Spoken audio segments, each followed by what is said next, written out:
हाँ, मोदी ने समझ लिया है कि मुसलमानों को भीख मांगने के अलावा और कुछ भी नहीं है, इसलिए वो भीख देना चाहते हैं।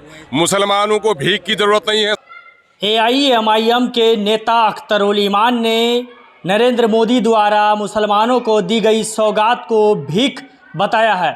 सुनिए MIM के नेता क्या कुछ कह रहे हैं। हाँ, मोदी ने समझ लिया है कि मुसलमानों को भीख मांगने के अलावा और कुछ भी नहीं है, इसलिए वो भीख देना चाहते हैं। मुसलमानों को भीख की ज़रूरत नहीं है, सौगात की ज़रूरत नहीं है। इस मुल्क में इंसाफ की ज़रूरत है। बिल्किस के खून को इंसाफ मिले, पहलू खान को इंसाफ मिले, वक्फ बोर्ड को इंसाफ मिले। इंसाफ की तलब है, मुसलमानों को भीख की तलब नहीं है। मोदी जी ने मुसलमानों को भिखारी समझा है। भीख दे रहे हैं मोदी जी, यकीनन कि भिखारी समझा है। नहीं पर कह रहे हैं ईद के मौके पर। हाँ, ये भीख है। इंसाफ चाहिए। जो नंगा हो पहले उसको बदल, कमर में कपड़े चाहिए, सर पर पगड़ी नहीं चाहिए। तो गरीब लोगों को ही तो सौगात दे रहे हैं। हाँ, गरीब लोगों की गर्दन भी काट रहे हैं। जो वक्फ की जमीन है वो गरीब लोगों के लिए ही है। नहीं चाहते कि सौगात मिले, नहीं, इंसाफ मिले, भीख नहीं, इंसाफ मिले। वहीं इस बयान के बाद भाजपा नेता दानिश इकबाल ने इसे ईद की सौगात बताया है। क्या कुछ कहा दानिश इकबाल भाजपा नेता ने, सुनिए।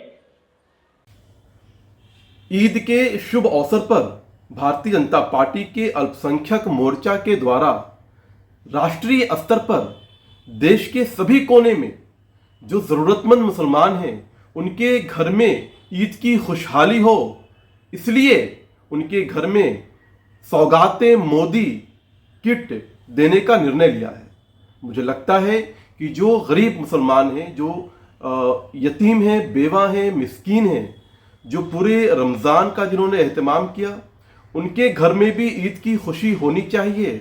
इसलिए भारतीय जनता पार्टी ने सौगाते मोदी किट देने का निर्णय लिया है, ताकि वो भी आपस में मिलकर के ईद की खुशी का इजहार कर सकें। और भारतीय जनता पार्टी के अल्पसंख्यक मोर्चा के सभी कार्यकर्ता अपने अपने मोहल्ले के जो गरीब होंगे, जो यतीम बेवा मिस्कीन होंगे, जो ज़रूरतमंद होंगे, उन मुसलमानों तक ये सौगात मोदी किट पहुंचाने का काम करेंगे। मुस्लिम समाज के लिए मोदी जी की शानदार योजना सौगात ए मोदी, ईद के मौके पर 32 लाख मुस्लिम परिवारों को मोदी जी की ओर से सौगात दिया जाएगा, ताकि वो अच्छे से ईद मना सकें। पूरा का पूरा किट 32 लाख लोगों को दिया जाएगा। इसमें भाजपा के 32,000 पदाधिकारी 32,000 मस्जिदों में संपर्क कर मुस्लिम गरीब परिवारों को चिन्हित करेंगे और ईद के मौके पर उनको सौगाते मोदी मिलेगा, ताकि उनको ईद मनाने में कहीं कोई दिक्कत नहीं हो। मोदी जी तो एनडीए तो हमेशा मुस्लिमों के लिए सबका साथ सबका विकास हमारा नारा रहा है। हम तो सबके लिए काम करते हैं, करते रहेंगे।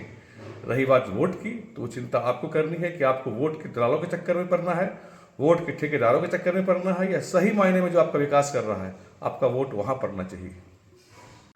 प्रधानमंत्री नरेंद्र मोदी द्वारा दिए गए मुसलमानों को ईद के सौगात को कोई भीख कह रहा है तो कोई ईद की सौगात।